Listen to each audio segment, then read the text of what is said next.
Welcome to the Great Detectives of Old Time Radio. From Boise, Idaho, this is your host, Adam Graham. If you have a comment, email it to me, box13@greatdetectives.net.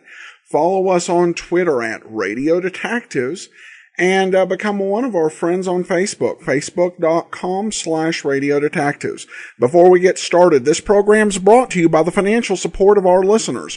You can support the show, support.greatdetectives.net, with a one-time donation, or you can become an ongoing supporter at patreon.greatdetectives.net. Well, now it's time for today's episode of The Avenger. The original air date, March 28th, 1946, and it's Diploma of Death.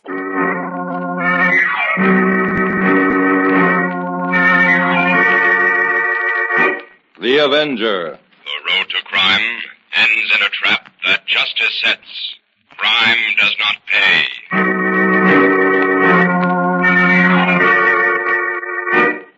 The Avenger, sworn enemy of evil, is actually Jim Brandon, a famous biochemist. Through his numerous scientific experiments, Brandon has perfected several inventions to aid him in his crusade against crime as the Avenger. Most remarkable of these inventions is the highly secret diffusion capsule, which cloaks him in the black light of invisibility. Brandon's assistant, the beautiful Fern is the only one who shares his secrets and knows that he is the man the underworld fears as the Avenger. And now, The Avenger and the Diploma of Death.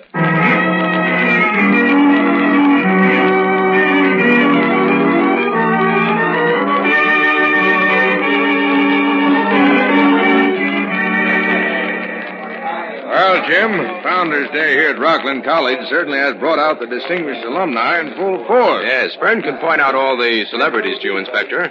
She was graduated from Rockland a year ago. Oh, no, almost 2 years ago, Jim. Oh, I beg your pardon, Fern. 2 years ago, Inspector. Well, I hope that lady who just sat down in front of us isn't anyone too important. Because as soon as the track meet begins, I'm going to ask her to remove her hat. Oh, that's Amy Nottingham, the authoress, Inspector. And you'd better be polite to her, or she'll make you the villain in her next book. Oh, look, that gray-haired man in the front row is a famous brain surgeon. And the two men with him are politicians. You see, I know a few famous people, too. I guess everybody enjoys a good track meet. Jim, I thought Professor Craig was supposed to join us. Well, he said he would, but he's probably become involved in some fascinating experiment in the chemistry lab. Hey, isn't it time for this thing to start? Yes, but I think they're waiting for Dean Clapper. He hasn't arrived yet. Oh, Fern, what's the first event on the program? Well, let me see. Oh, yes, here it is. Hmm? It's the 60-yard high hurdle race. Harold Harkness should be a cinch to win that. Harkness? It seems to me I read something about him in the papers recently. Oh, that's right, Inspector. Harkness won the National Chemistry Prize a few weeks ago. And, by the way, his picture appeared right next to yours when you solved the Austin case. Oh, yeah, that's where I saw it, all right. Oh, look, Jim. I don't think they're going to wait for the dean. They're lining up the fellows for the hurdle race. Oh, good. Harkness is number 5, Inspector. Right. Keep your eye on him. There they go. Hey, Jim. Hey, what's the matter with Harkness? I don't know. Why, he didn't even clear that first hurdle. Harkness has collapsed, Jim. Come on, Inspector. There's something wrong down there. This way. All right. Come on, down these side stairs. They lead to the field. All right, excuse us. Stand back, please. Come through here. Right. Hey, they're bringing the stretcher on the field. Tell them to hold it a minute, Inspector. Hey, wait a minute. Don't touch him. Police. All right, step aside. Please let us through here. See what you think, Jim. Looks to me like his neck may be broken. No. It's even worse than that, Inspector. He's been shot in the back of the head. Harkness is dead.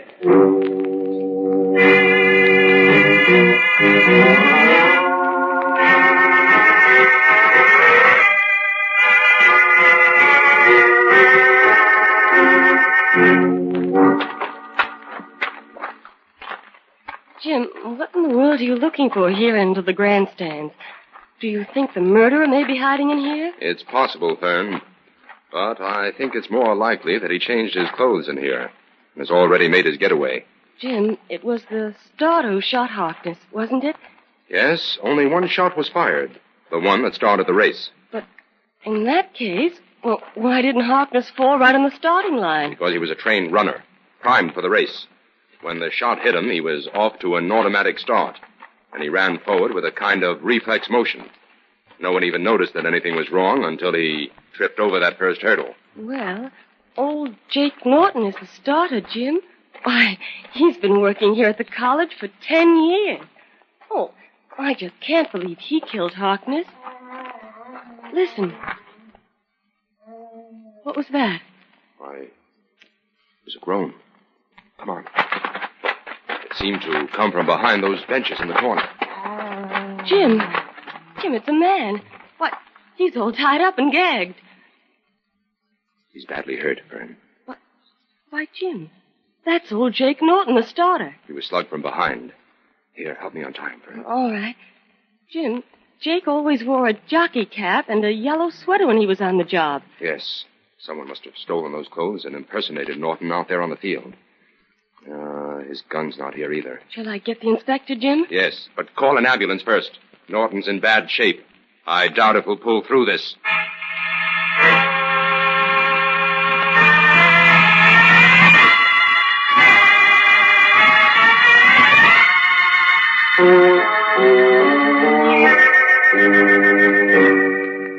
Well, I just got word from the hospital, Jim.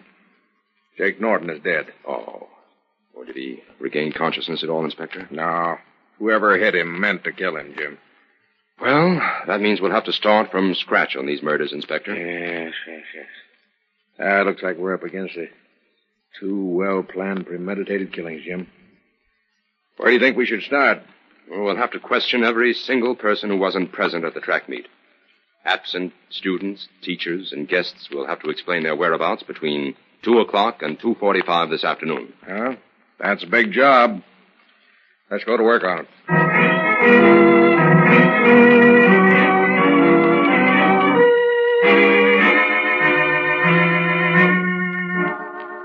Now, you two men were called back here for further questioning in this murder case because we have not been able to substantiate the alibis you offered earlier this afternoon. I'll expect you to answer all questions carefully and truthfully. I'm warning you that any discrepancies in your stories will have serious consequences. Who's first, Jim? Robert Atwood, student. According to earlier questioning, Atwood claimed he was in the library from 12 o'clock to 3 doing chemistry research. This has not been substantiated by the librarian on duty. Okay, Atwood, how do you explain that? Well, you see, sir, I was up in the cupola of the library. I was consulting some rare old manuscripts and books that are kept up there. How does it happen that the librarian didn't see you? The cupola is reached by a back staircase. A few senior honor students are given a key, and we're permitted to go and come as we please. Were you alone there? From 1:30 on, I was. Who was there until 1:30? Clarence Treat. Who was he? Mr. Treat is an alumnus of Rockland who lives here in town. He's writing the memoirs of Matthew Forrester, the man who financed the new library just before he died a few years ago. I see. Treat also has a key to the cupola. Huh? Oh, yes. He does a great deal of research there, too. May I ask a question, Inspector? Go ahead, Jim. Atwood, isn't it a fact that you and Harkness were the only two students who raided a key to the cupola this year? That's right, Mr. Brandon. And is it also a fact that such rivalry had developed between you that you were no longer even on speaking terms? Well, yes. Exactly what was the reason for that rivalry? Well, since Harkness is dead, I'd prefer not to discuss that. Inspector, since Atwood does not wish to discuss this subject, I think you'd better ask Professor Craig what he knows about it. All right. Well, Professor Craig, suppose you answer the question. To be perfectly frank, Inspector, both Harkness and Atwood hope to be chosen to succeed me as Associate Professor of Chemistry next term. Oh, you mean they were gunning for your job, Professor, huh? You might put it that way, Inspector. What makes you so certain of that, Professor Craig? Well, the regular associate professor died at the beginning of the semester. I was elected as a temporary substitute. Harkness and Atwood were brilliant students, and both of them did all sorts of research in an attempt to outrun me and show me up. They frequently embarrassed me before the class by posing obscure questions and problems which their wide research had uncovered. Problems which I admit I was not able to solve. Well, that gives Atwood a reason for wanting to get rid of Harkness, all right, but Also gives you a motive for wanting to get him out of the way. But, Inspector, my job is no safer now than it was before. I told you Atwood was also arriving. Well, that may be true enough, but your alibi doesn't stand up either, Professor. I was in my room alone, studying, between 1:30 and 3 o'clock. Just a minute, Professor. When Miss Collier and I met you on the campus just before lunch, you said you'd try to join us at the track meet. Yes, that's right, Brandon, but I was merely being polite. Naturally, I didn't want the whole world to know I was literally chained to the grindstone. All right. That'll be all for now. But hold yourselves available for questioning at any time.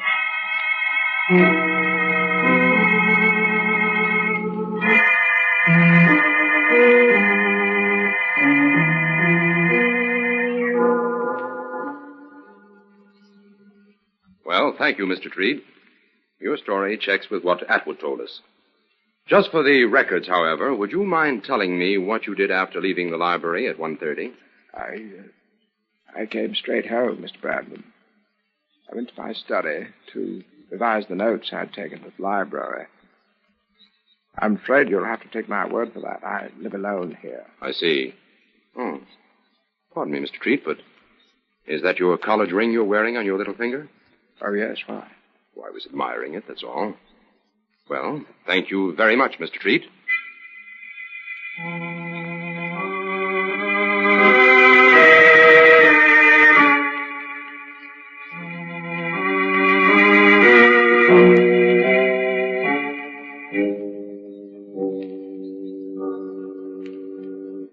What do you suppose Dean Clapper wants with us, Inspector? I don't know, Jim. Here, this is his office. Come in. Inspector White, Mr. Brandon. Come in, please. Sit down.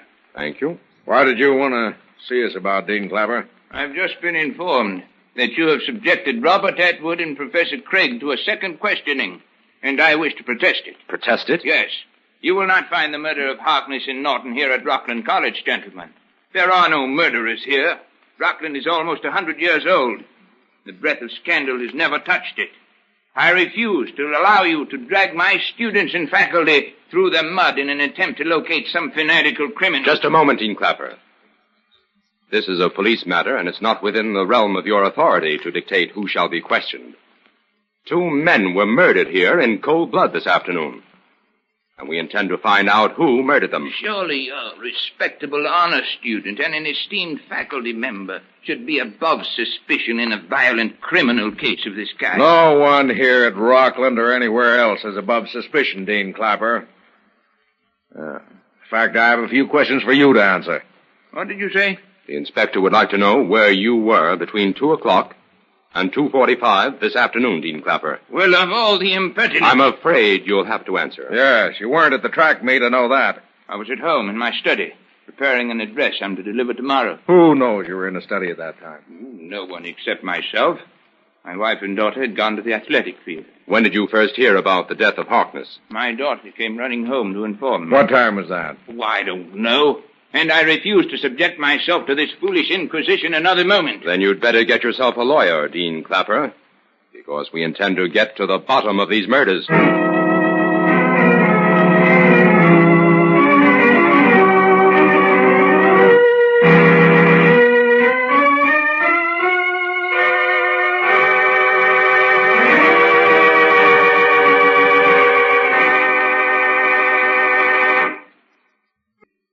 Well, there's nothing here in the chemistry lab to give us any leads, Inspector. Now, wait a minute, Fern. Look at this piece of paper I found in the back of Atwood's notebook. What do you suppose those letters stand for, Inspector? Hanged if I know. Capitals O-E-L, and right underneath them, capitals W-X-V. Probably 2 sets of initials. Oh, and look, on the other side of the paper, Inspector, Roaring Gorge is printed out. Roaring Gorge? Where's that? Why, that's where the fraternity initiations take place. We'd better show this to Jim. Okay. Well, we're supposed to meet him in front of Science Hall at 7:15. We'll just have time to make it.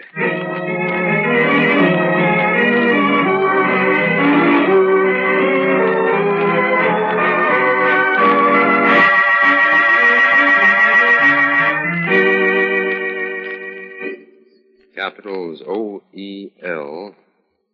over WXV. Written simply without any curlicues. What do you suppose those initials stand for, Jim? They're not initials, Fern. They're not.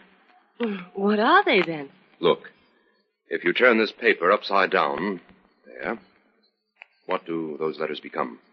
Why, Jim, the WXV becomes the Greek letters for Lambda Chi Mu, and the OEL becomes 730. That's right, Fern. I don't get it. Lambda Chi Mu is an honorary club for Rockland graduates, isn't it? Yes, and I heard today that both Harkness and Atwood were pledged to it. Where's Roaring Gorge, Fern? Well, it's about a 20-minute drive from here, although we could make it through the woods on foot in about 10 minutes. Let's take the car, Jim. All right, but we'll have to hurry.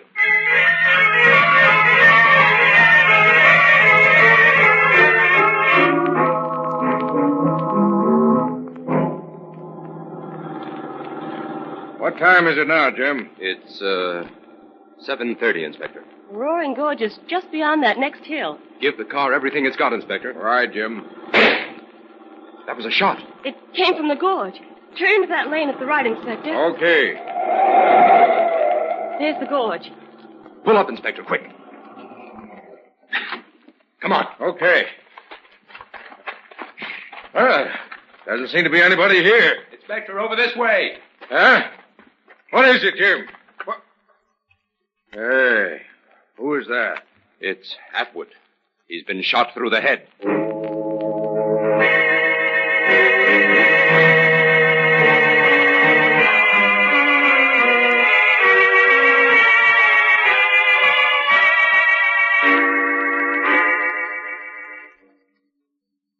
Professor Craig must be guilty, Jim. Why, he was the only one who had a motive for killing both Harkness and Atwood. Whoever sent that note to Atwood killed him, Fern. But I'm not quite ready to believe it was Craig. Oh, Jim, why, it must have been. Well, everyone at the club disclaims all knowledge of the note. Really, Jim, I can't understand you. A motive is always the first thing you look for in a murder case. And, well, here you have a perfect motive, and you're not willing to accept it. Well, Jim, we can all go home now. The Rockland murders are solved. Oh, that's wonderful, Inspector. Who did it? Professor Craig. The evidence against Craig is purely circumstantial, Inspector. Not quite, Jim. I have a witness who saw him leave his house at 7 o'clock last night and head toward the shortcut to Roaring Gorge. You've checked the distance, I suppose? Sure I have. A man could cover the distance between Craig's house and the gorge in 23 minutes by walking fast. Mm-hmm. Who's the witness you spoke about? Lawrence Treat. Does Craig admit he left his house at 7 o'clock? No. He claims he left at 7:15, but he admits he walked toward the woods behind the library. Well, Jim, I'm driving Craig into headquarters. You coming along? No, Inspector. I'll join you later. You're not convinced about Craig? Well, I'd like to check a few more things here before I close my books on this case.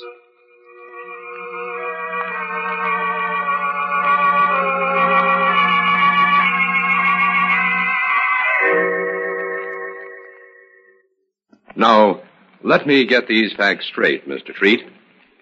You say you were walking past Professor Craig's house at 7 o'clock and saw him come out and head for the shortcut to Roaring Gorge? That's right, Mr. Brandon. Then you strolled up Maple Walk leisurely, noticed Miss Collier, the inspector, and me in front of Science Hall at 7:15? Yes. None of us remembers seeing you on Maple Walk. All of you seem to be interested in a piece of paper you were holding. That's right. Where did you go after seeing us, Mr. Treat? I turned back and headed for home. Craig claims he left his house at 7:15.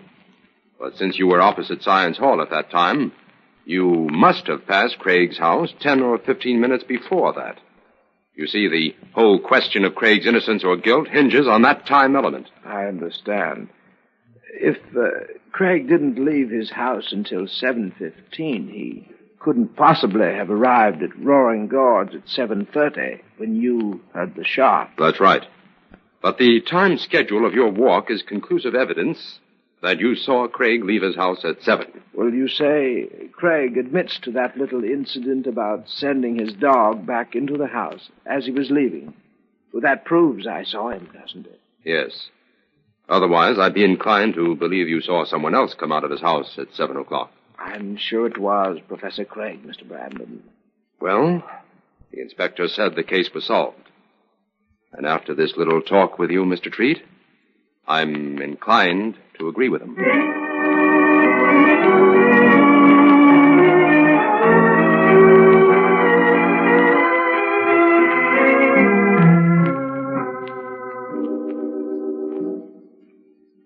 Jim, what in the world do you expect to find up here in the tower at Founders Hall?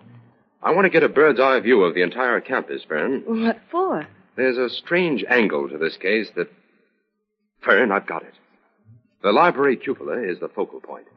And it's within 10 minutes walking distance of the gorge. The library cupola? What does that have to do with it? Come on, Fern. I have Atwood's key. We're going to take a look at that cupola.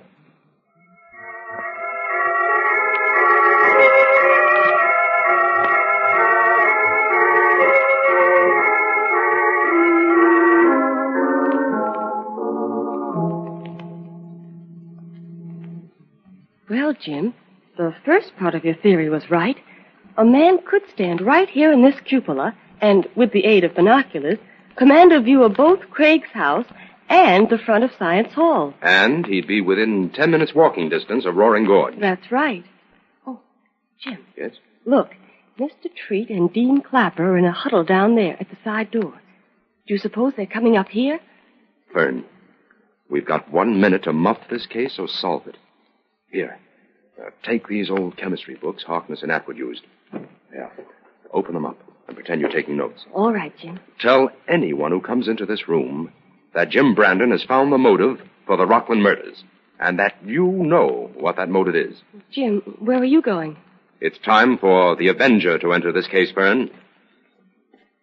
Listen. Someone's coming. Get to work.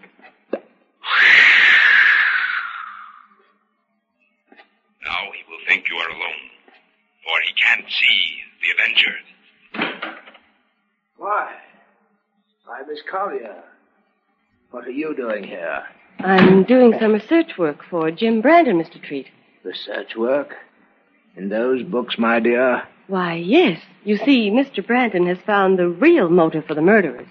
Brandon just wouldn't give up until he found my secret, would he? Your secret? Don't pretend you don't know what I'm talking about, Miss Collier.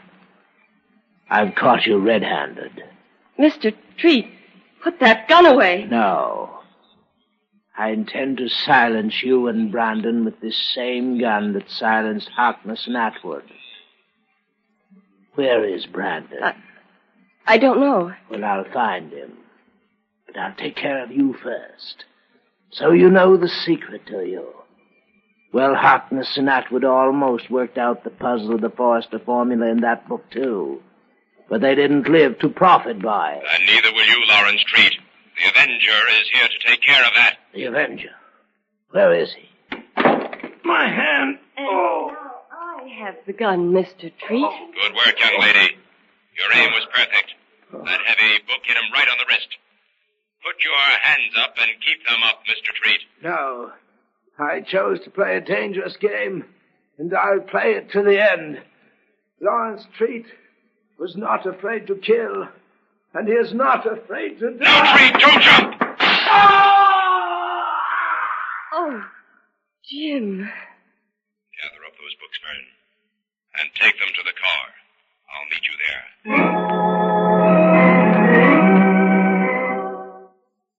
Well, Jim, now that you've figured out the formula, what does it mean? It's the famous Forrester formula for dyes, Fern. Everyone thought that old Forrester had taken it with him to the grave. How did Treat get it? Treat stumbled on references to it in Forrester's journals when he was writing his memoirs. He discovered that the key to the formula could be found in one of those old chemistry books Forrester had donated to the library. What was the key, Jim? Certain words and chemical formulas throughout the book were underlined in indelible pencil. But that information had to be arranged in a certain order to make sense. Treat went to work on it, but discovered that both Harkness and Atwood were working on those underlined passages, too. Those two boys were exceptionally brilliant, and Treat must have been afraid they'd beat him to the solution. So he killed them. But all the evidence pointed to Professor Craig, Jim. What made you keep faith with him in spite of that? Because I knew that the person who sent that note to Atwood wore a heavy ring on the little finger of his right hand. The ring had made deep marks on the paper. Oh, and Professor Craig didn't wear such a ring. No, but Treat did. I noticed it the first time I met him, so I decided to concentrate on him. And it's a lucky thing for Professor Craig you did. Well, I guess this is one Founder's Day that Rockland College would rather forget. Well, don't invite me out to your alma mater for the track meet next year, Fern. I can find enough murders to solve right here in the city.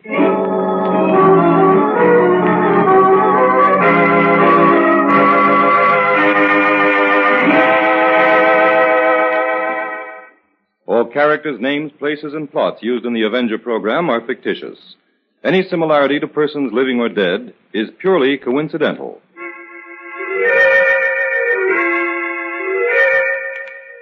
This is a thought. A thought. A thought. Remember, listen for another adventure of... The Avenger.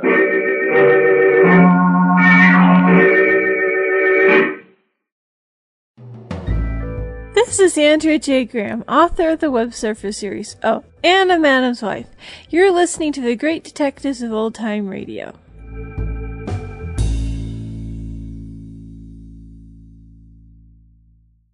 This is one of the more shadow-like endings we've heard on The Avenger, with the whole villain committing suicide in an overly dramatic way, because they did that all the time on The Shadow.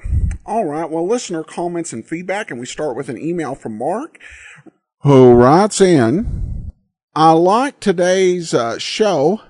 I noticed they don't even mention mind reading in the introduction to The Avenger anymore. You've commented that they don't use the gimmick anymore, but this is the first time that I listened to see if they changed the introduction, and sure enough, it's gone.